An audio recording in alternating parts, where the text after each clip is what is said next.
Hello mga katropa! Natandaan nyo ba 5 months ago ang aking video dito sa Lime Hotel? Alejandro, ang ilaw, bukas. Ang kortina, bukas. Pero ang pinto, need kong buksan talaga kasi manual. At sa vlog ko nito last September 2023, makikita ko ang Manila Bay talagang pursigitong tambakan na at punuin ng lupa, 'di ba? At i-reclaim. Naalala ko tuloy bago mag-pandemic. Nung bata pa ako, tubig pa tong Manila Bay na to, pero ngayon, ayan na. So ito yung shot ko noong September 2023. Pero noong last Saturday, February 24, 2024, nag-check-in kami, 'di ba, dito sa Lime Hotel din. At 'di ba, napaiyak din ako dito, 'di ba? Kasi nga bukod sa graduation ng anak ko, nakita ko tong Manila Bay unti-unti nang parang bumabalik, 'di ba?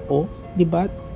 Parang namalikmata nga ako, Para siyang hinuhukay ulit, Kasi 'di ba nung nakaraan, nung 5 months ago, puno na halos to. At sana, totoo yung aking hinala na ito'y hinuhukay ulit para ibalik ang Manila Bay. Wow!